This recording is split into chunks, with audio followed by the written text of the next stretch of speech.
Perkenalkan, kami dari kelompok 3 dengan anggota Anissa Putri Araminta, Putri Albert Ayuminadi, dan Salisa Salsabila. Di sini kami akan menjelaskan tentang kegiatan setelah menulis sastra, model menjadi sastrawan, dan sastrawan dengan semesta. Apa itu teori sastra?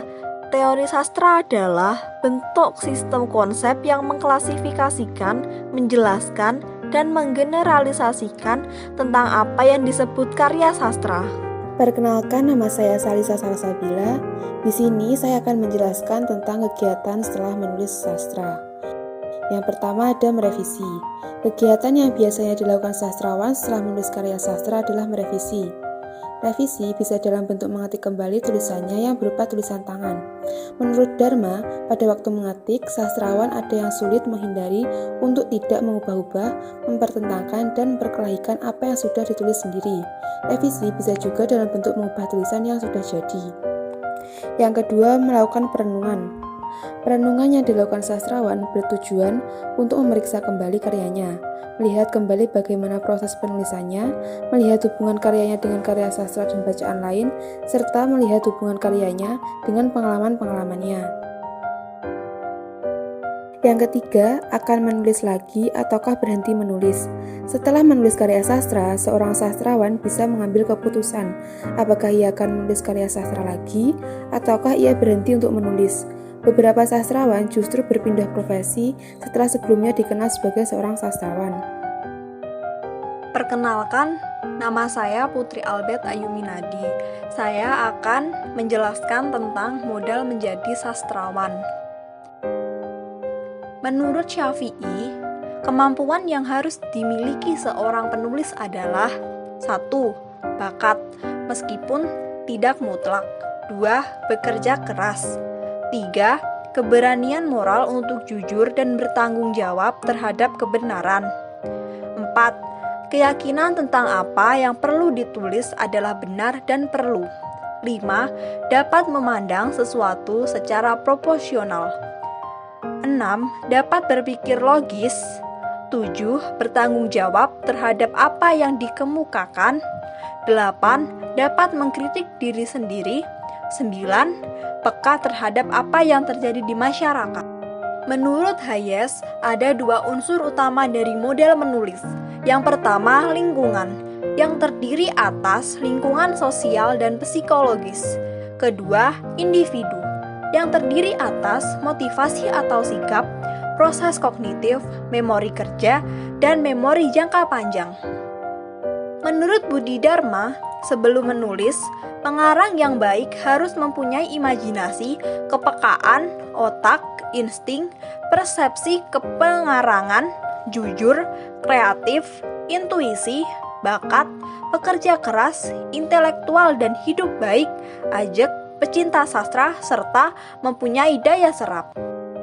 Perkenalkan, saya Anissa Putri Araminta akan menjelaskan materi tentang sastrawan dengan semesta.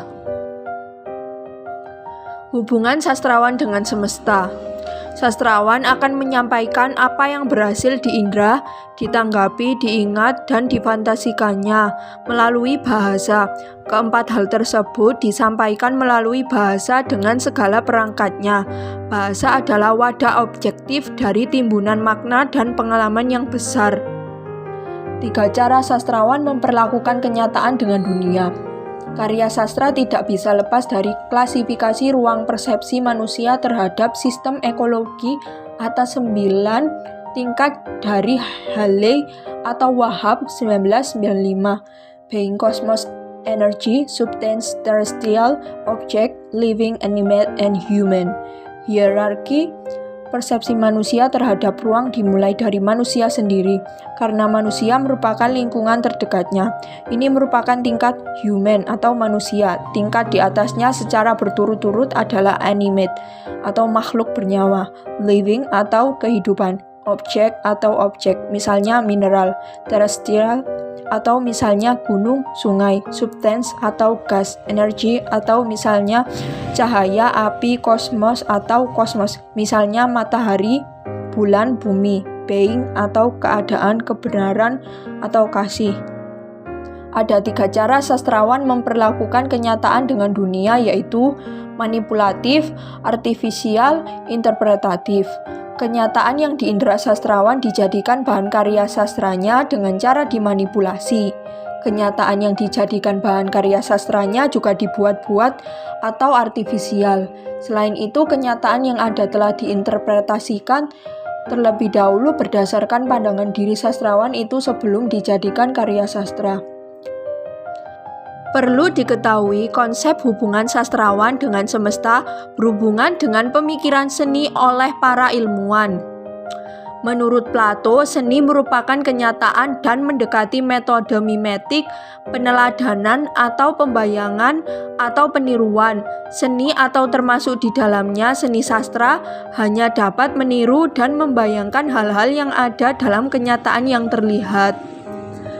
Sedangkan menurut Aristoteles, seni justru tidak meniru kenyataan sebagaimana adanya, tetapi menciptakan dunianya sendiri. Karya seni merupakan cara unik untuk membayangkan pemahaman tentang aspek situasi manusia yang tidak dapat diungkapkan dan dikomunikasikan dengan jalan lain. Terima kasih.